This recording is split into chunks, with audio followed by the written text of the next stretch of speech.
Welcome to today's webinar. Dan and myself will get started in just a few minutes. We're going to give everyone the opportunity to log in, and we'll get started. Thank you again for being here today.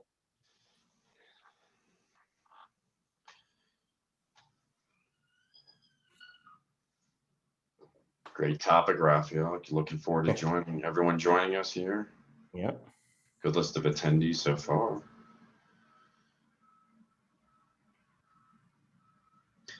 Certainly a topic that doesn't get a lot of attention. Definitely not. Sure. Definitely not. Yeah. In fact, I don't think I've seen another topic with the word fiduciary in the title of it. So I'd hate to say we're a trend setting here, breaking boundaries, but it kind of seems like that, which is ironic, though, right? There's a lot of discussion online. You Google it, but I haven't seen too many people put enough emphasis on it. So it's a great one. Yeah, that's probably why we got about 150 people that registered. So awesome, very good. I think a particular interest is our angle here. As once we get into the discussion part of the presentation, hopefully everyone has a lot of good questions for us.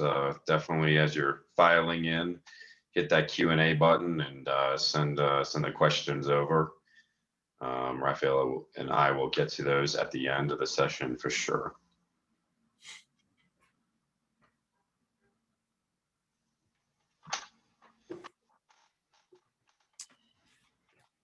Matt, I forgot to mention, if you can make sure to press record. Oh, it's already recording. Excellent.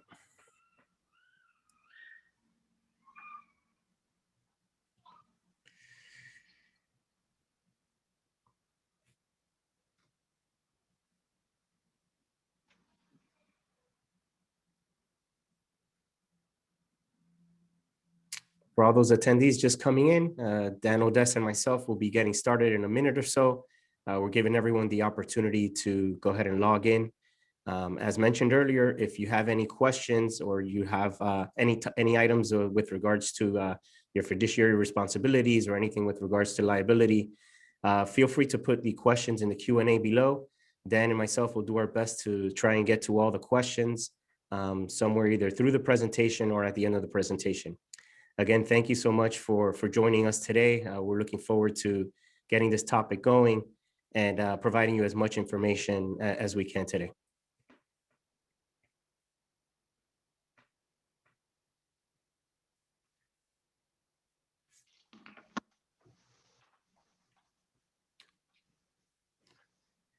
All right, Dan, I think we have a steady number now. If you want to go ahead and kick it off. Yeah, absolutely. Well, everyone, thank you for joining us. If you're just getting into the room here, and as more people file in, obviously we'll continue to reintroduce ourselves until we're comfortable that we got the number that we're going to be stuck with through the end of this. We hope you join us through the end of this. And as I just mentioned, you have questions, make sure that you submit them, hit the Q&A button. Raphael and I want this to be an educational process, and part of that process is making sure that we're answering your questions. Obviously, talking at you, we get our message delivered, but we want to make sure that it resonates with you and that we have answered any sort of questions. But if we don't get your questions today and you think about something after this, we will be putting up our contact information at the end of the presentation. Be sure to shoot us an email, give us a call. Either one of us would be happy to take you through each of the issues concerning such a big, robust topic. Obviously, in 1 hour, there's no way that we can cover all of the issues that may impact you as a board member. So we want to make sure that when you are making decisions for your community association, that you're doing it and fully understand your obligations and certainly the limitations of the decision. So as the title says, mitigating liability and protect your fiduciary responsibilities. Big topic. I'm Dan Odessa. I'm president of Global Pro, where we manage your risk to recovery. We have managed more than $1 billion in recovery. We represent more than 1,000 community associations throughout the United States and abroad. I have a bachelor's degree in engineering, went on to study a master's in engineering as well. Licensed as a general contractor, as an insurance agent, as well as a public adjuster.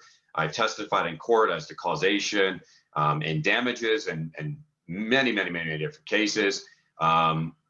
Certainly spend my time publishing my opinions and assisting community association board members as well as property managers in dealing with complex insurance issues. And things are only getting more complex. And the man that probably knows how complex these are getting for board members and as well as managers as alike is the gentleman I'm joined with, and very happy to share the stage with Rafael Aquino of Fiduciary Management. Again, thanks for joining Global Pro and Dan Odess, and for this awesome presentation. Rafael, why don't you go ahead and introduce yourself as well to all of our attendees? Sure, thank you, Dan. It's a pleasure always to be alongside you on these webinars. I myself, my name is Rafael Aquino. I'm the co-founder and CEO of Affinity Management Services. We are a community association management company that services the Tri-County area, Dade, Broward, and West Palm Beach. We service approximately about 9,000 units throughout the Tri-County area, close to about 57 associations. We're a growing organization, not a small mom and pop, and not a large, big corporate organization. So if you're looking for that personalized touch, you're dealing with us now. As Dan mentioned earlier, we're also very much involved into providing education and assisting board members in trying to get you a better understanding of how the industry works, the intricacies of the industry as well, and also some of the challenges and how we're able to maneuver through these challenges. None of this is possible unless we partner up with strong partners such as Global Pro. So I'm appreciative to you, Dan, for allowing me to be here today, and for your team that assisted in putting this together. So let's get started on today's topic. So, we get asked many times, what is fiduciary? So at least from the manager's perspective, there's actually law that states what our fiduciary responsibility is to the board of directors. And to the board of directors is really what we do is we act as your agent. We have a responsibility to your association to act in an honest way, and also in a good faith for your board of directors as well as the residents of your association. For board members, you have a bit more. As you can understand and appreciate, there are many responsibilities that you have that are dictated within your documents, and a lot of these responsibilities you can't just set aside. In today's conversation, we'll go into a little bit more with regards to insurance, with regards to the management aspect as well, and your responsibilities as board members. But it's important to keep top of mind that you have a big responsibility to your board members and to your association and to your residents, I should say. And it's important that you understand what these responsibilities are. Absolutely. And taking that one step further, there is a Florida statute which is on point, 718, 711. Many of you are probably familiar with that number.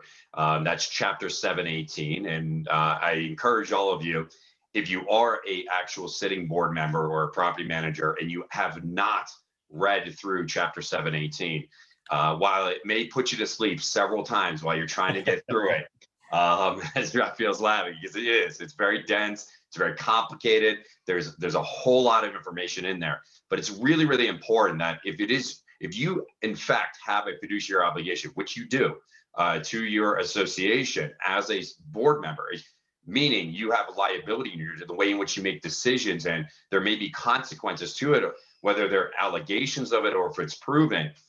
You want to be sure that you adhere to these guidelines that are set forth in our Florida statute. And full disclosure, I'm not an attorney, so this is not legal advice. And just like Rafael will do, he'll encourage you, obviously, get the advice of counsel when dealing with complex issues. Again, this is really just a warm up, right, guys? This is not to get into really a lot of the minutia and the detail of it. We are going to get into some specifics related to insurance and recovery because that's our expertise at Global Pro. And I want to bring it back to some situations that is very relevant to you as board members that you're dealing with in an area where I see a lot of people, I believe, violating their fiduciary responsibilities and obligations. And Rafael will talk about the 3 pillars of that. But before we get to that, just a second, this is the Florida statute. And the last sentence of this really brings it together. The officers and directors of the association have a fiduciary relationship to the unit owners. The Florida statute says it. So just remember that when you're making these decisions, how you're making them and how you get to your final decision on what you're going to do on behalf of your unit owners, is bound by Florida law. And it's very important that you fully understand your obligations. So again, check out the Florida statute, get through it. But it's not the only Florida statute. And I want to say this real quick before we move on to the really like the three pillars of being a fiduciary. And that is that there's other Florida statutes that are important here. There's 626, chapter 626, as well as chapter 617. It talks about the standards of care of a business. It's very important that you understand those things as a nonprofit and how you making decisions, how it may implicate you as a board member in, again, an allegation, a simple allegation, or you may be proven to have violated certain fiduciary obligations. So again, chapter 718, you definitely in chapter 711, you got 626, which is on property insurance, as well as 617. Again, these are really important Florida statute chapters that we encourage you all to read as board members. Get into them. Don't just take the advice of your counsel. Go read it for yourself. Then ask the questions of your counsel or professionals like Raphael or myself as to real life application of these things, where we've seen people really stumble and fall. We want to help you avoid this risk. And we all are, at Global Pro, we're all about risk mitigation. That's really what this is about. So board members really take this to heart, take this serious. This is something I don't think gets enough attention. So in our discussion portion of the presentation, when Raphael and I are getting a little bit bigger here, we're going to specifically talk about some examples where I believe that people have fallen down. So Raphael, I've mentioned it a few times. Let's talk about those pillars. Sure. So the three pillars that association board members should always keep in mind is the duty of loyalty, the duty of care, and the duty to act with the scope of authority. So this pretty much gives you a high level of what your pillars are within your association. And it's important that you have these in front of mind. Many times I can give you thousands of examples, unfortunately, where the duty of care, the duty to act always gets just set to the side. And it gets set to the side many times just because of either what they perceive to be a financial circumstance or a financial issue that they're having. And the reality is that you have a responsibility to your residents to set that aside. You need to correct these actions. You need to take whatever steps is required in order to make things whole, or depending on what the circumstance is. There's been several situations, unfortunately, that we've been part of where these acts get set aside and there's lawsuits and there's other issues that arise that become much more expensive for the association, much more challenging to deal for the management company, and just makes things much harder than what they really should be. Angela here asked a question with regards as if this webinar is just for condo associations. No, not necessarily, because if you're in an HOA, you still have fiduciary responsibilities that are, again, still fall within these three pillars and are outlined within your association documents. Yeah, I like to use the community association word as a whole, as it captures both homeowner associations, condominium associations, as well as co-ops.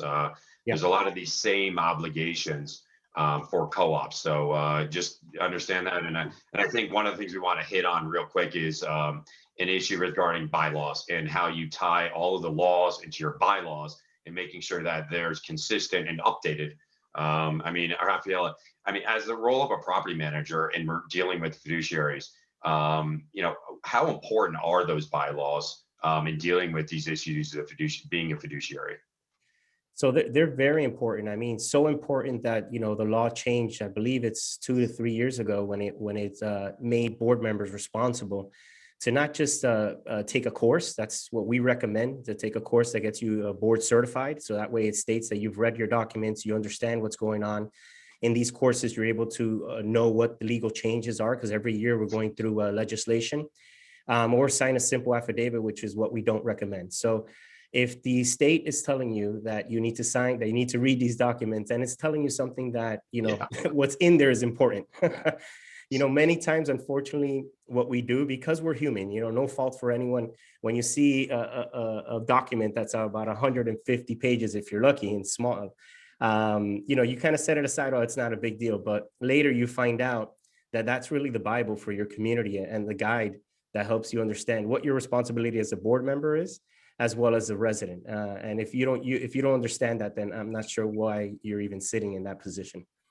another long, dense, boring set of documents written by attorneys. So again, we're giving you board members as well as managers a lot of homework here. But if you haven't seen your bylaws or you don't have a copy of them, go ahead and request them and look at the date in which they were last ratified. I think it's really, or where any addendums added to, whatever else. I can't tell you how many times we go to newly updated buildings that you would walk into and they're beautiful lobbies, new windows, roofs, and everything else. And we have a major loss in a building, multiple floors, units, all damaged by, because your older buildings, they have the common area, walkways or hallways, and they're all adjoining. Unlike some of your more newer modern buildings where the elevators kind of go right up into the units, and you don't have as much common area. But for the older buildings that update themselves, and then I go ask them for their bylaws, and I find out the last time that anyone had any like updated where everything else was 1986 or some other, in the 80s or the 70s, and we're looking for provisions regarding insurance and issues and trying to determine what areas are limited in common element based on the actual bylaws themselves. A lot of it resorts back to the Florida statutes, and these older bylaws are not consistent with the newer statutes on issues of common areas, limited common area elements. So it's, just again, it's great to make sure that those things are updated, particularly like for balconies and who's responsible for care and maintenance of certain things.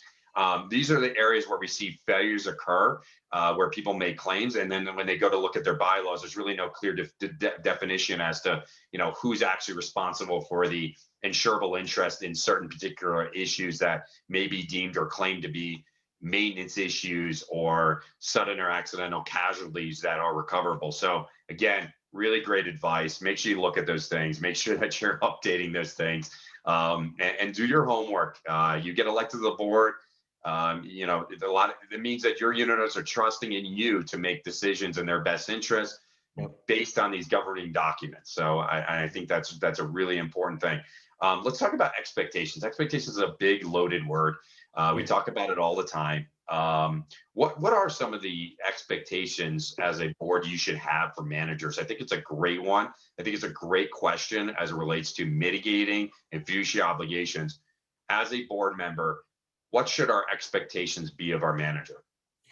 Sure. So, it is a pretty loaded question because a lot of it, I hate to give an attorney response, right? A lot of it Yeah. depends, but let's go high level first, right? So you should definitely expect from your CAM to be professional, be an individual that's trustworthy, be an individual that's honest. Our industry in itself, for community association managers, has grown and it continues to grow. And it's becoming, it really is a beautiful profession. It has many challenges, but you're able to help a lot of residents and board members. The only difficult part about it is that you don't get too many pats in the back. But if you're okay with that, you can get a lot of things done. It'll be a very rewarding profession. But ultimately, again, it depends on the role that the manager's playing at the particular community. Our industry is structured in different ways. So if you have a night manager with a team in place with 30 plus individuals at the property, you can expect a bit more from that individual than, if someone's managing multiple properties. But overall, the expectations really fall into very similar to what the three pillars are for the fiduciary responsibility of a board member. It's making sure that you're acting. And as a manager, you can't act too far. You have to prepare the information that's necessary. The way that I kind of like to look at it is giving like kind of a sports analogy is if you're either basketball or football, you have an owner. The way I see it is the owner is the board of directors. If you have a management company, that's kind of your coach. And then if you're a manager for the community, you're either the quarterback or the point guard. Now, you're the one kind of really looking for the right professionals who you're going to, pass the ball to or dish the basketball to help you. Because as managers, we're expected to know everything, but the reality is our expertise is really finding strong professionals that are strong in that area or that sector that we're dealing with the challenge, and handing the ball over to them and then making sure that we're managing that process. Unfortunately, too many times where boards are trying to be responsible with the money, but not really being too smart with it. We're putting these responsibilities onto managers that don't belong, that it's really not the manager's role at all to be dealing, let's say, with claims, like something that I'm sure you've seen, and I would love for you to elaborate on it.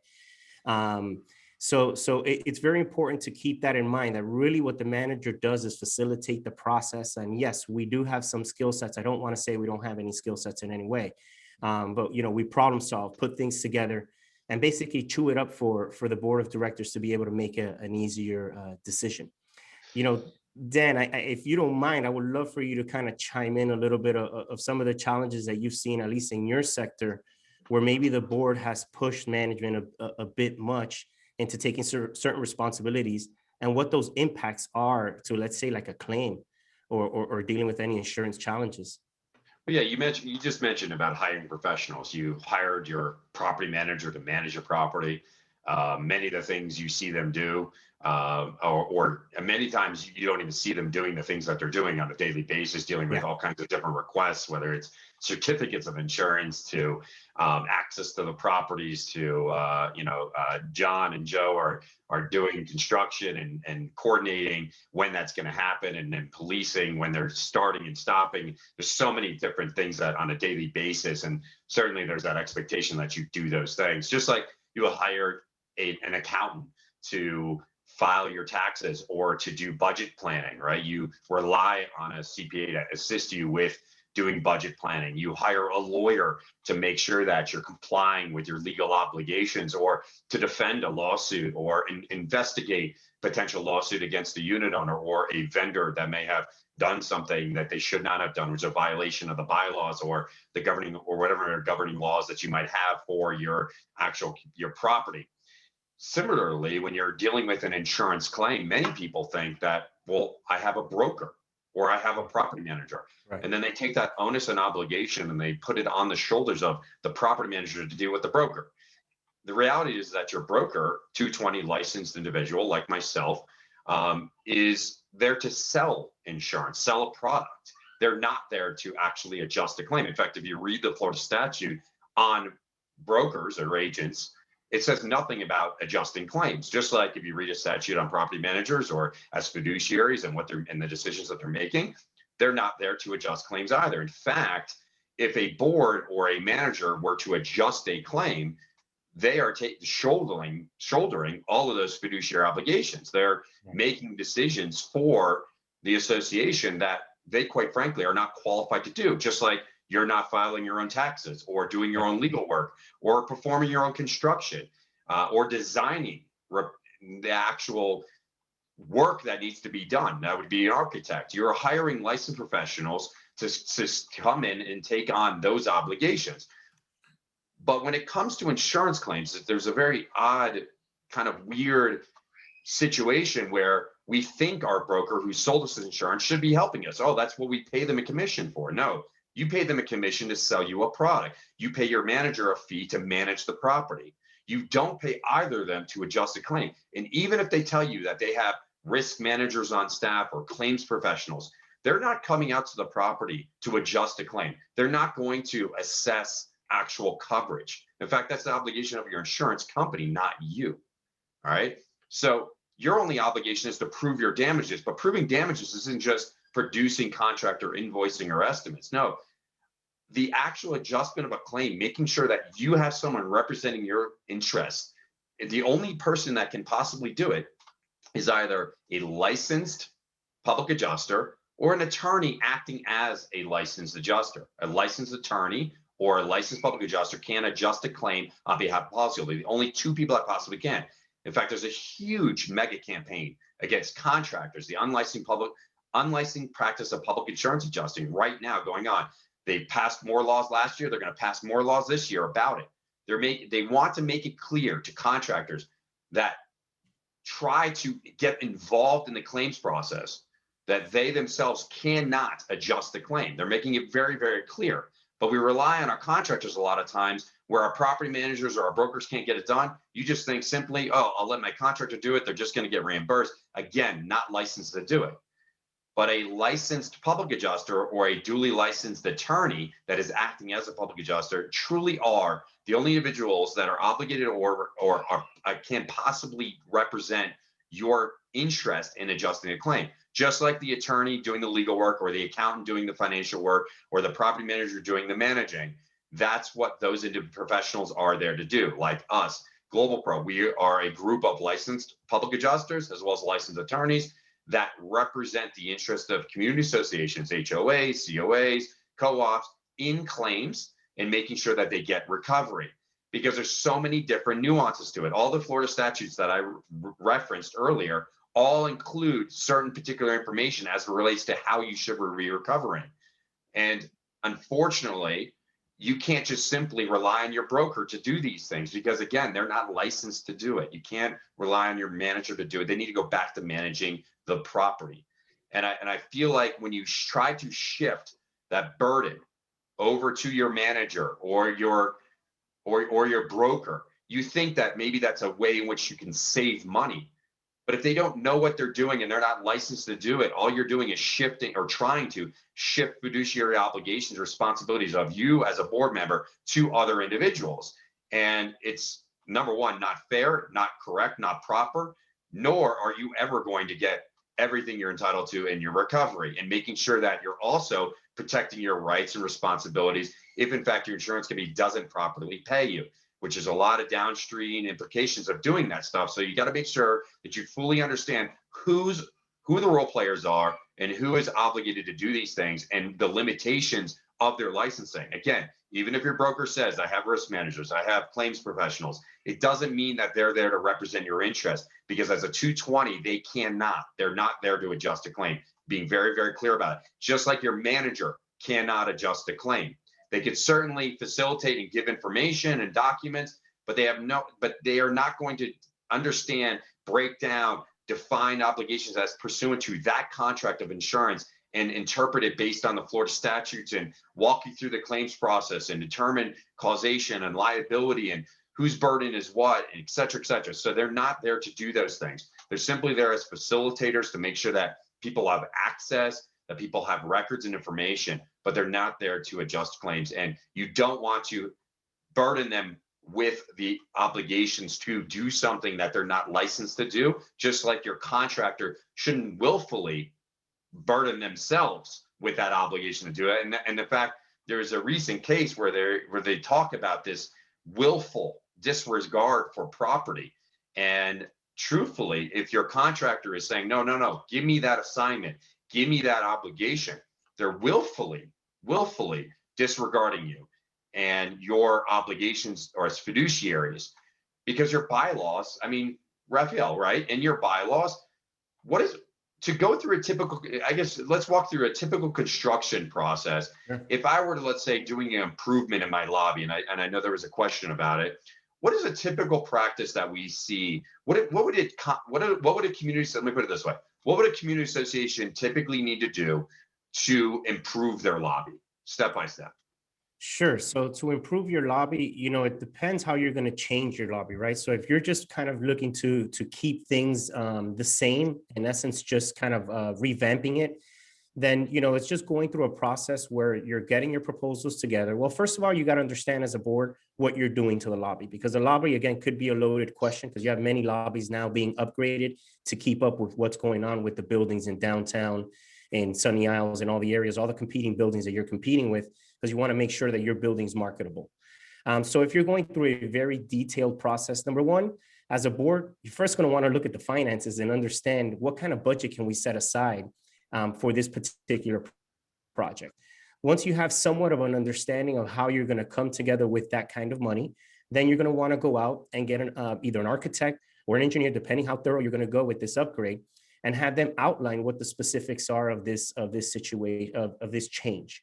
Once you have that, then that kind of gives you what we call like a scope or an RFP, what's also known within our industry of what are the changes that are going to occur. With that scope, then that assists the manager to be able to send that out to 3 contractors and get an idea of what the costs are going to be associated with those items and so forth. From there, then there's a thorough process that you should be going at, which is interviewing the companies, making sure they have the proper licenses and insurance. You should actually do that before you even give them the RFP. But then you're going through that thorough process of investigating the vendors, making sure that they're properly qualified to do the necessary job. Once you have your kind of your ballpark figure, then you'll go back to your numbers and get an understanding if you have the ability to be able to pay for this project. A strong recommendation, especially for board members, where many times they fall short, is they don't have any kind of contingency funds. They believe, okay, it's $1 million project, and we need a $1.1 million loan. We take an opposite approach. We rather be proactive. We don't need to disclose that to the contractor. But the reality is that, once you start, either if you're going in depth and changing walls and moving things around, then basically, you're going to see things that you weren't expecting to see, that the engineer or architect would have never saw. So make sure that you have the proper contingencies in place. If you're dealing with an engineer, they can give you a ballpark figure. And that way you're properly funded should any major changes occur throughout the project. As a point of reference, especially that I mentioned moving walls and so forth, is if you're doing that kind of change, you're going to want to make sure that you consult with your attorney. Because if you're making any major changes to your association or to the property, then it can require a vote, or even if you're changing colors, to be specific with the lobby, you will require a vote. So in general, it's how I started the conversation earlier, Dan, which is, you're dealing with so many vendors, you're dealing with so many partners. It's important that you have them lined up. One of the ways that we, especially with big projects, is we want to make sure that as a management company, we're aligning ourselves with individuals that are really dedicated to the field, that are improving our industry as a whole. So for instance, what you do with your podcast and everything else that you do, it says a lot about your commitment to not only your business, but more importantly to the industry as a whole and improving it. So we try to work with individuals like that, because it makes it much easier. If you have a challenge and you have someone that's out there and is committed to the industry, then they're going to do what's right for the community.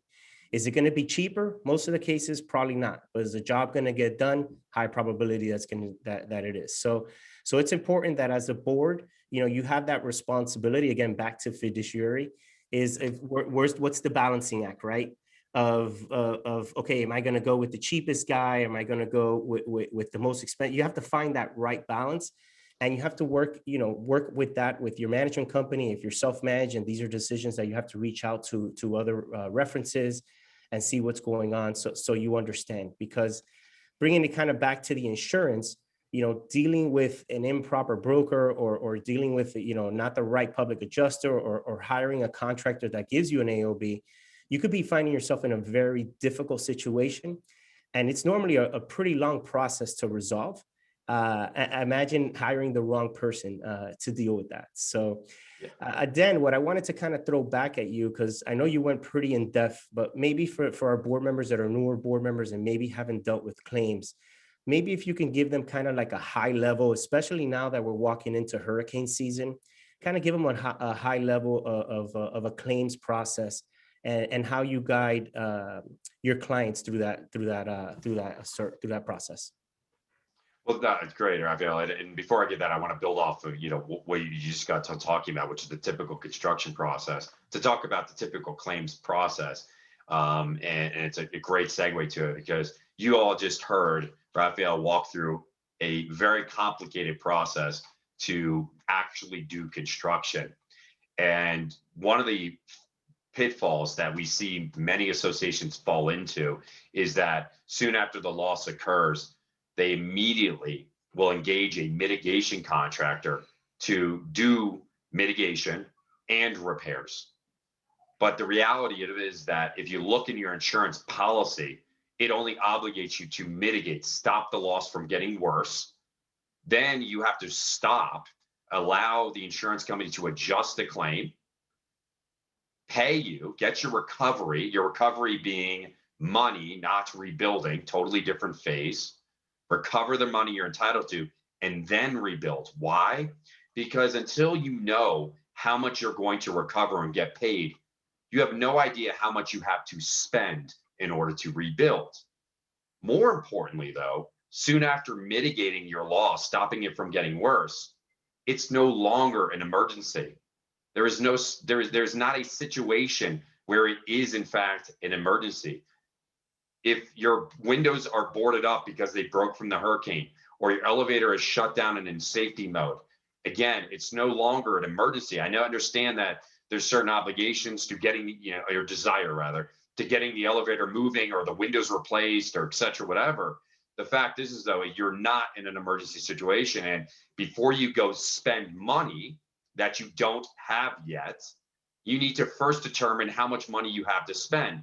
And the only way that protect your fiduciary responsibility obligation is to first adjust the claim. But if you don't know what you're legally entitled to recover pursuant to your contract or policy, and your broker's not there to adjust the claim, and your manager's not licensed to adjust claims, and your contractor wants to rush ahead and start rebuilding and said, hey, don't worry about it. I'll just submit it to your insurance company. They'll simply reimburse me. But you don't even know what their full scope of their repairs are going to be. And if I'm obligated in a non-emergency situation to determine first what I can fix or do, where I can do construction, I have to figure that out first, which may require permits, other licensed professionals like architects, engineers.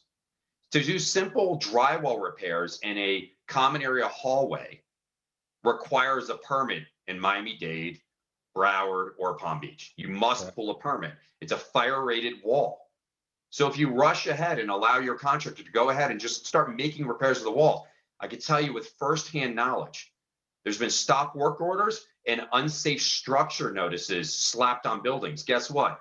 That stops closings in their footsteps. That will encourage people to bring lawsuits. All kinds of crazy things can happen as a result of that because you're not following the laws. You're not recovering the money you're entitled to first to then define a scope as to how you're going to spend it. You're spending money you don't even know where it's going to come from. So you get and then I've seen people special assess. Oh my God, our deductible is $1.2 million to the hurricane. Let's go ahead and do a special assessment for $1.2 million. But you have no idea what you're claiming for or what you're ever going to recover. But you went ahead and made the special assessment. Many associations got sued after they recovered nothing and then found out that their damages were far less than the amount of their deductible. And then they had to give back that money. We saw that after Hurricane Irma. Avoid those situations.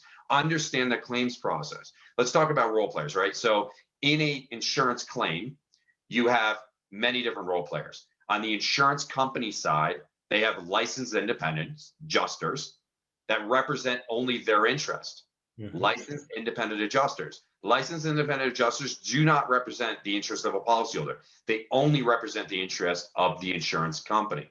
Those are the licensed professionals sent out by an insurance company to adjust your claim.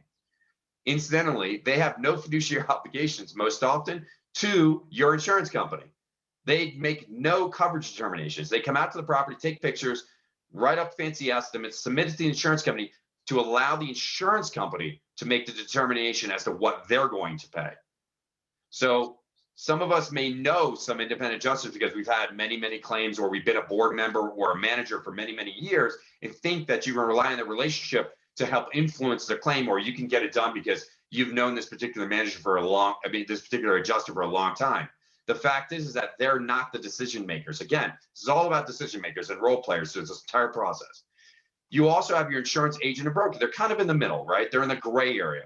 They want to help you get insurance and they want to make sure that the product performs, but they're not licensed to actually adjust the claim. But remember, at the same time, your commissions are coming directly, most part, from the insurance companies, or you're writing a check back for that commission to them to pay them for selling you a product from the insurance company. But they need to, again, play both sides, right? They need to make sure that you're getting the product that you're entitled to, but they also want to make sure that it's working for you, but they're not licensed to actually adjust the claim. So that's why they have those risk managers and claims professionals there to facilitate the process. But again, facilitating a process is not adjusting a claim. They're not getting onto the property, they're not writing up an estimate for your benefit. They're not adjusting the claim for your interest. So on the other side, you have public adjusters or lawyers that can act as public adjusters or as legal counsel. But you don't want to jump to the legal counsel side because you want to adjust your claim first, right? You want to go through the process. Sometimes we see attorneys, unfortunately, promote this idea that hire them first. Yeah. They'll go ahead and send out the notices. They'll go ahead and do these things. Believe me, if the reserves are not set in your claim by your insurance company and the independent adjuster has not reported back that information, the last thing you want to do is put your insurance company on its heels that you're all of a sudden already engaging in some type of litigation. In fact, if you do ultimately go to litigation, it will be in your disinterest. It will be against your interest to have done that, because anything they would have done from that point that attorney gave notice of its representation of you will be deemed to be in response to this insinuation that there was going to be litigation, therefore protects everything the insurance company would do thereafter. So any delays they cause, any work product they produce, they will try to say that because you have brought in a lawyer early on, that they thought reasonably anticipated litigation, and therefore everything they are doing on their side is protected. But you want to find out what they were doing to adjust your claim. Now you can't. So that's why I encourage people, don't run to your lawyer. Again, don't run to your contractor to adjust your claim. Run to a licensed professional that's going to adjust your claim, that's there to adjust the claim on your behalf, specifically on your behalf. Again, your insurance company will send out independent adjusters or company adjusters that represent their interest. And on your side, you have an opportunity to hire a licensed professional to represent your interest. And that's not your property manager, and that's not your contractor. Again, there's a huge campaign against the licensing practice of public insurance adjusting. And a lot of that is geared towards and focused on contractors that have convinced policyholders time and time again that they're going to take over that responsibility. So there's a huge amount of lawsuits filed by contractors where policyholders didn't even know they filed a lawsuit against their insurance company. And it came up in the actual renewal process going, oh, wow, you have a pending and open lawsuit or claim against another insurance company. It does not help facilitate that process. So be careful and look closely at that. And when you bring the contractor onto the site as part of the claims process, hire them to do one thing at a time. Hire them to mitigate your damages first. Check only that box. If you see tremendous amount of assignment of benefit language in there, have your legal counsel review it. I haven't seen a single community association attorney ever go, yeah, that's got my blessing. Okay. And I know Raphael is laughing over there because he knows it is almost always crossed out if the association board members and their managers ask the question of legal counsel. Because if you understand what it's like to assign all of your benefit and all of your rights over to another party whose only interest is in getting paid, then how do you control a contractor if you don't control the money? Yeah. As simple as that. You are assigning, you're removing all of those obligations and putting them over to someone that is only interested in getting paid. So they're going to rush to get the job done. They're going to value engineer to the job. It's not to say that they're all bad actors and there's not good contractors out there. But again, protect your fiduciary obligations as board members, as managers. Slow down. Take your time. Understand the process. This isn't a huge promotion to say, hey, hire public adjusters and hire lawyers to do all of this work. That's not what it's saying. But the fact is that whenever you're dealing with taxes or you're dealing with legal issues or you're dealing with management issues, you hire licensed professionals to deal with those things. In fact, when you're dealing with construction issues, you hire contractors. And when you're dealing with, let's say, other issues like regarding insurance, you might even hire an insurance consultant. But when it comes to insurance claims, for some reason, we just think that the insurance company will do the right thing. But time and time again, it's proven that it doesn't. And really, after you mitigate, your obligation is to exhibit your damages, display your damage to your insurance company for as long as they deem reasonable. But you need to prove your damages. So how are you going to prove your damages? And hiring an engineer that doesn't specialize in insurance, that doesn't even see your policy? Go out and ask your broker if they have a copy of your policy immediately available at their fingertips. And what you'll find is most don't even have it. Oh, I'll go ahead and request it. Well, why don't you have it? You sold me the product. You mean you sold me a car you don't even have the keys to? Understand that a little bit, okay? And there's what's called asking for the certified copy of the policy. That's the only copy of the policy that you can guarantee that is actually the policy for your community association. So if you're a board member, ask your manager, hey, do you have a copy of our certified copy of the insurance policy? Not just a copy of a policy, but the certified copy. And as a manager, ask your broker, hey, I need a certified copy of the policy. Put the request in writing. First one's always free. The second one, they may try to charge you for it, but you really shouldn't be asking for a second one because when you get the first one, make sure it gets scanned, uploaded, and shared with everyone. How do you know you got the certified copy? There'll literally be an affidavit on the cover sheet of the actual certified copy of the policy, swearing and attesting that that's the full and complete copy of the policy. That's your guidebook to everything that you're obligated to do in the event that there is a loss. It also tells you most often what's not covered because it rarely tells you what's covered. It most often says, well, we're not going to pay for this. So if it doesn't specifically exclude it, then it's included.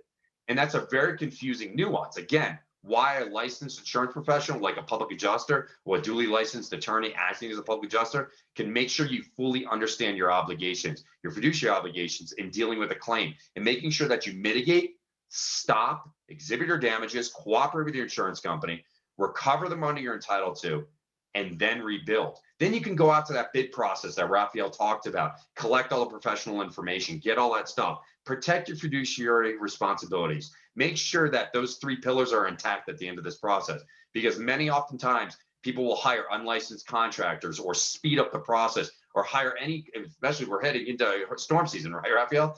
Yeah. Like you're just going to hire anyone, right? Because you can't get to the contractor of choice. But take your time, stop, mitigate, okay? Mitigate, then stop, recover the money entitled. The only way you can recover and make sure that you're getting everything you're entitled to is to properly adjust the claim. Slow down, take your time through that process. That's really, really important. And I think it's something that a lot of people don't think that way, Raphael. And I don't know about your experience, but that confusion over treating an insurance, rebuilding from an insurable loss is something other than just doing it in improvements to the property or construction. Correct. Because if you have, particularly if you have multiple floors impacted, common areas, and now you're having to replace all the carpet on all the floors, that's an improvement. It's the same, falls under the same guidelines. A lot of bylaws require quorum votes. I mean, what has been your experience, Raphael, after major losses like that? What have you seen board members or property managers push for? So, from our perspective, we, residents, right? Let me start with residents, because that's where we find the biggest challenge. Where residents, you have a loss. So I'll give an example. We had a building that had a 22 unit flood loss. Someone hung a dress on the sprinkler pipe and on the sprinkler head, and it popped. So 22 units were flooded. You can imagine the catastrophe that was, and dealing and managing that situation. But as you stated, Dan, the first thing you need to do is just mitigate. Okay, how are we going to stop this flood? How are we going to correct that flood, that pipe from not causing any more issues, and then drying up whatever needs to be dried up. Taking the next step is really the most challenging one, because the residents, back to them, they want it done tomorrow. It's like they have Swiss cheese in their units, holes all over the drywall. They have the baseboards removed, in some cases, certain pieces of drywall removed, maybe rugs or so forth. So they want the issue resolved fairly quickly. And the reality is kind of leaning on what you've brought up, Dan, is it is a two-step process. In our case, we always strongly urge the association to get a public adjuster, because as Dan mentioned multiple times, the adjuster that works for the insurance company, their interest is to protect the insurance company. So there is you have to strike a balance, right? In this particular case, we knew 22 units, the deductible for a peril loss is not much, in essence. So we knew that in this case, we needed to hire a public adjuster, because we need to make sure that the association is brought whole.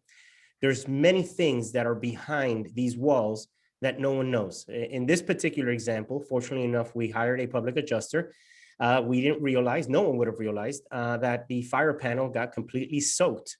And that was realized later, once there was an investigation done by the adjusters, engineers and so forth. So, having the right professionals with you does definitely help the process. It is a process, and it can take time. And I say it here, and you correct me if I'm wrong, Dan, but I know that the process takes its time. But at the end of the day, it's your responsibility as a board to make sure that you're bringing this building back to whole. Because what would have happened if the board would have said, you know what, just let the same restoration company put up the drywall, finish up the work, and close everything up? A year down the line, we realized that that fire panel was damaged because of water damage. Well, guess what? If you didn't have any representation, you just signed a release that puts you in a position that you can't go back. So if you have the proper representation, the proper partnerships, then it makes it much easier for you to resolve these issues. It is a process. Part of being a board member is being a strong leader. And being a strong leader doesn't mean that you need to appease everyone. But what we can do, or if you have strong leadership from the board and management, what we can do is just communicate, let the residents understand why we're dealing with these challenges, how long these challenges are going to take, that we need them to be a bit patient. And then we'll take the right steps. Because again, if you don't take the right steps, you could find yourself in a much more expensive situation down the line. I wanted to take advantage, since we're talking here about board members and so forth. There's a couple questions that I wanted to just address right now. Absolutely. There's Thomas mentions here about clubhouse repairs and that the board's not acting on them. So ultimately, as a resident, you have a responsibility to yourself to make sure that your investment is protected. Every single year, you have the ability to vote out these board members that are not doing what they should be doing on your best interest. So if you notice that a board is not taking the action that's necessary, you have two ways that you can address it. You can address it via recall. Very difficult process. It's possible. I've only seen it once in my 15 years. But you can also go through the election process and making sure that you're rallying up your troops in a positive way, I like to say, to really take the reign of those, take the position, I should say, of those board members. Because ultimately, if they're not doing what they need to do, it's going to impact your investment, and it's going to impact everyone within the community, especially an amenity like a clubhouse. And I think Raphael, and I'm going to build on that, is the nature of those repairs. Is it potentially an insurance claim too? Remember, a lot of times it's just knee-jerk reaction to not making the claim, or because they think it's going to increase their rates, or they're going to get dropped. The fact of the matter is, everyone that's tuned in here today has probably already seen a rate increase, and many of you may not even have had claims. The fact is that during about 3 years ago, we were seeing properties that were covering over $10 million on claims and seeing rate reductions. So when people talk to me a lot, they ask me questions, should we make the claim or not make the claim? And there's, because we're going to drop the rails, I always tell them, I said, look, this is market condition. It's not centrically focused on you. They may use it as an excuse to say drop you, or claim that as the reason why they're raising your rates. But I can tell you, I can give you many examples where they didn't have claims, they still got rate increases, or they had major losses and they got a renewal at a lesser rate with that same insurance company. So look at the nature of that claim, and make sure that or the nature of those repairs, look closely at those. And it's funny you mentioned, Raphael, like you've seen it one time. We've just seen it on three separate associations that we recently got hired, where all three boards were recalled because of mishandling of a loss. Wow. In two of the situations, they actually did not make a claim because they were advised by their broker, oh my God, your rates are going to go up, we're pending a renewal. Ridiculous. And we actually pursued the claim. In one particular situation, we just, it was literally last week, about 40 some days after getting hired, after the recall occurred, got notice of over $500,000 off from the insurance company to resolve it through the renewal, by the way. The renewal's not until the beginning of April. And so it didn't even play a role in the renewal. And there was $500,000 sitting on the table. But the prior board was recalled because of all of it. Guess what happened to the management company too? They got fired. Yeah. So just understand, people take this stuff serious. So think closely, ask the right questions, understand that by not taking action, it's just as bad as sitting back and doing nothing. But by making informed decisions and using what's called the business judgment rule, and it does apply here in Florida. And I'll give you another Florida statute, 617.0830. All right. It's a Florida statute that among non-for-profit corporations, should a board member act reasonably make their decisions in good faith and in the best interest of the corporation. All right. So it's make sure that you are abiding by the business judgment rule in Florida when you're doing these things, so you don't get recalled, and so someone doesn't hang you on your fiduciary responsibilities, and you get nixed, and then the whole thing, all of a sudden you have exposure, and your management companies, everything that you've worked for in that whole process up to that point is all goes away. So, and remember, these are all your neighbors too. It's crazy the things I see going on. You're all volunteers. I give it to you. You have a tough job to do, but do it right and ask the right questions. And so, Dan, could you give me kind of an idea of like, what's the main role of the public adjuster, and how the public adjuster, I mean, I know how they assist management, but how it assists management, the claim process, and also the board of directors? Yeah, so under the Florida Statute 626, a licensed public adjuster represents the interest of a policyholder in a first party or third party claim as a claimant on someone else's insurance, as well as on the policyholder's own insurance for damages. And in exchange for a percentage of recovery, meaning let's say, I would say the typical for a community association range is like 10 to 20%, which is also regulated by the state of Florida. So in a state of emergency, like a major hurricane, you're going to be capped at 10%. There's many rules and guidelines to it, and we're very highly regulated as public adjusters. So if you are hiring one, do your research, understand that process. We're there to assist in identifying issues of coverage and exhibiting your damages, proving your damages, meeting with the insurance company, negotiating with them on your behalf. But you as a board member or board members and managers as fiduciaries, which we are not as public adjusters, are ultimately make the decision as to willingness to accept a settlement or a payment, as well as to drop a claim or not bring a claim. So, but we're there as your licensed advisor to ensure that you are adhering to the guidelines set forth in the contract as well as the Florida law, like submitting a sworn statement of proof of loss, and making sure that you're obtaining proper estimates and information related to your claims, or where there may be necessary to retention of an expert to help specifically for identifying an issue of coverage or causation. Again, specific issues. It's a very complex process. We meet with the insurance company directly. We talk to the decision makers at the insurance company. We make sure that you're protecting your rights and responsibilities and adhering to them. So in the event that it does not go right and the insurance company does not pay or pay 100% or delays it, and you do seek the intervention of court, that you've actually protected your interests and you can prove that your insurance company has failed you in actually paying you. But there's also alternative means of disputes. A lot of people don't even know those are available to us. So we're there to educate you about the process from start to finish. Again, it's complicated. It's nuanced. It's something you need to make sure that someone has a lot of experience in.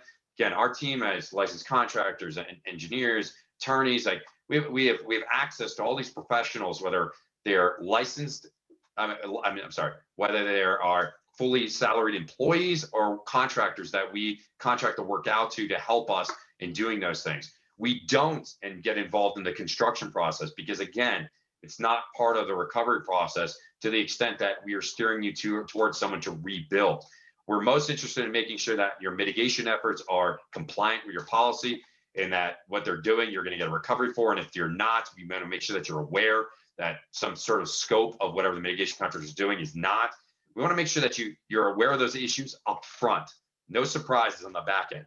Now, that's not to mean that the insurance company won't surprise you with some issues of coverage and things down the road, but we want to make sure that we avoid as many of those as we possibly can. So. Correct. And I have found that over the years that the experience of dealing with a public adjuster, especially a professional one, it's an ease normally for the manager. Again, the challenge always comes with regards to dealing with the residents and the speed that they want things done. But the recovery percentages, the difference in percentages from what you would have gotten from the adjuster compared to the eyes of the public adjuster, it's night and day. And again, a lot of certain board members or associations believe, it's to create excess funds, but the reality, that's not the purpose. The purpose is to bring the association whole and make sure that the damages that were had are properly corrected. So with regards to, I want to touch up, I know we're wrapping up here, but I definitely want to get kind of get into one little topic, at least on the hurricanes. On the hurricane side, Dan, what does your firm do in order to assist managers? Do you have like forms that we're able to execute beforehand to kind of have you already lined up? If you can kind of give our board members and managers that are here on the webinar today a quick response on that. As fiduciaries, you want to make sure that you're prepared, right? And for anything. And part of that is your hurricane preparedness. And we do. On our website, we have what's called a preferred client services program. Once enrolled, it's a 1-year commitment. We're there to help you in all of your planning. I know Affinity and does a great job of putting together these manuals and making sure that you have proper documentation. We want to basically do the fire drill, right? We want to act as if it's here now and today. It's great talking about doing things to avoid or protect you against damage. We want to assume that you're going to have damage, and then what is it what is it? What do you do next? What is your next steps? And we'll walk you through that entire process. How do you give proper notice? When to give notice? The difference between prompt notice to your insurance company versus immediate notice. A lot of people run to call their broker. Oh, I got to get first in line. There's no first in line when it comes to reporting the claims. You want to make sure that you give prompt notice, not immediate notice. Prompt notice is very different than immediate. Unless you know what's going on, we'll walk you through it. We'll make sure that we're documenting things, taking pictures of stuff before, during, and after any major event occurs. But again, this is about fiduciaries, right? Protecting that fiduciary obligation and responsibilities as board members, as property managers, making sure you're doing things to put the association, make sure that you're willfully not just saying, oh, don't have time for that, or being ignorant about it, that it's not going to happen to us. We have brand new windows and roofs, and look at our property. Believe me, some of the most catastrophic damage I've ever seen has occurred on buildings that are newly built or newly renovated.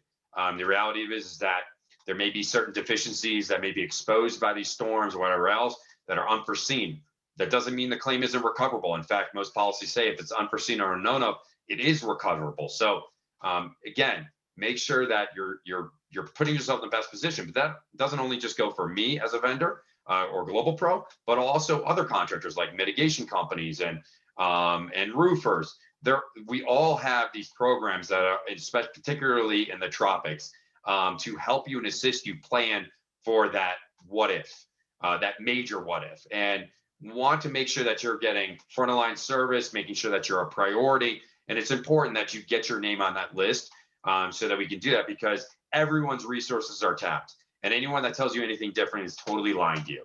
And we're all scrambling around to make sure that we're taking care of everyone else, making sure that the people that you're aligning yourself with are not overcommitting themselves in the event that there is a what if too is really, really important. So start asking questions, go through an interview process, because while it may not be this storm season, which by the way has been moved up, they moved the dates May 15th, and going on in the future, maybe 2022 and beyond. But practicing as many times. Just remember, when you're an adolescent and you were in elementary school, how many times you did a fire drill or a hurricane drill? You need to be doing that for your community association. It applies just the same. Where are the shutters? Where are the flood panels? Where are we going to get sandbags from? What are we going to do with our marinas and dock areas? Landscaper, their trimming practices. Do they even know how to trim a tree so it doesn't fall down and collapse on our property? Making sure that they have a licensed arborist on staff that actually is familiar with the types of trees you have. That's really important too. A lot of landscapers are kind of like a one-stop shop, but they have no actual experience in dealing with banyan trees, and they're really great with palms. So just understand, what if your landscaping is not covered? What are you going to have to deal with it? And where are you going to haul that debris? And who are you going to call? And how are you going to get hold of your unit owners? Where's that list of people? How did you share your insurance policies? There's so many different things. And I know Affinity does a great job of putting you in a great position, but there's a lot of insurance requirements to making a claim. And through that process, and when you have limited resources on that day one after a loss, believe me, scrambling around to try to get your policy from your broker or to try to figure out what you're covered for or what not you're covered for, it's not going to work. Cell reception sucks. Your emails aren't coming in. You can't get people on the phone, because guess where all your brokers and professionals live? In the same area. And many of them will evacuate. And I think that's a lesson learned after Hurricane Irma. So many of them went other places and were like trying to do it remotely because they made their staff stay. So know who you're dealing with. I think it's really important, and check out the Preferred Client Services program online. It's pretty easy. GetGlobalPro.com. You see all of our contact information there. Like us, follow us on Facebook. We do a lot of broadcasts, a lot of information there, downloadable in our resource section. We're constantly putting things out. We're constantly partnering with management firms like Affinity. We've done a number of these with Raphael. I think what they're doing is fantastic. The frequent tips on LinkedIn, and if you're not on LinkedIn, link up with both of us. I know Raphael's doing a lot of that, pushing out a lot of that content. Again, this stuff isn't sexy and it's not fun, and maybe much attention as you might want to seem, but make sure that you adhere to that. And we do have a question here about the public adjusting laws as far as capped at 10%. And I was going to ask you that. Check it out online under the Florida Statute 626. There are certain guidelines depending on the type of property or the type of policy. as it applies to community associations or homeowners. And remember, you're written on a commercial policy form. So it's important that you understand the difference between a commercial policy form for a community association. There's a lot of language in there about business income that totally doesn't apply, but particularly regarding the fees, I range between 10 or 20% because we're not just talking about hurricane claims here. We're talking about really any claims, and that's a typical range that we're seeing right now in the market for associations. But there was a study done by the state of Florida, as Rafael mentioned, and I know we're wrapping up here quick. OPAGA, which is a governing body, was lobbied by citizens to do an investigation into the impact of public adjusting. And policyholders who hired a public adjuster at the onset of a loss, fiduciaries, recover more than 500 to 700% more than they did it on their own. Value Penguin last year put out a report that over 68% of policyholders were complaining about unfair settlements in insurance claims. So there's not a trend towards taking care of the policyholders. That's all I can say. And certainly enough evidence to show U.S. fiduciaries, if you do hire a licensed professional to represent you, most often will recover more than if you do it on your own. And it's not about just getting as much as you can, as Rafa and Avos mentioned. It's about getting what you're entitled to. And so often that first offer, what comes to the insurance company, is not that, unfortunately. And I like to say that it is, but it's quite frankly not. And for a lot of different reasons. A lot of times it's just the reporting by board members or property managers as to what their damages are. They miss so many things, as Rafael mentioned, how they didn't know about the fire panel and the issues that they should have looked for. So again, that's what we're licensed to do. That's what we're experts in. So consider those resources. Excellent. Well, Dan, I want to wrap up here, and I wanted to thank you and your team. You guys are amazing in the work that you do, the marketing efforts that you guys do as well. It's been a pleasure sitting alongside here with you. For those of you that want to reach us, you saw our contact information here. Also, feel free to visit our YouTube page at Affinity. We'll be posting this on YouTube, and also we'll repost it on LinkedIn for those of you that are following us. As Dan mentioned, if you're not following us, make sure to follow Global Pro, make sure to follow Affinity, and we'll do our best to continue to educate board members and managers and continue to push our industry forward. Thank you all for being here today. And I think Dan here also does an amazing job with his podcast. If you haven't seen it yet, make sure you check it out every Thursday at 11. I'm not sure when the next one is. It next week already, Dan? There's this at 11 o'clock on Thursday. We will have another broadcast. Yes. Excellent. Excellent. Yeah. Well, thank you all for being here today. I don't know if you want to say any closing statements, Dan, or I think you're good. No, I mean, I'm good. I'm good, guys. Just remember, role players is important. Understanding them. Look particularly at them. I know we talked a lot about insurance claims, a lot about public adjusting, things like that. I think it was just a different angle, new information. You have a lot of questions there. I know Affinity will reach out to those that are submitted questions and make sure, and as well as Global Pro, to make sure you get answers to those questions to the best of our abilities. But at the end of the day, let us know if there's anything we can do. Thank you, Affinity, Rafael, and your whole team. It's been a pleasure doing this with you, and we look forward to engaging with all of you in the future. Thank you. Have a good one, everyone.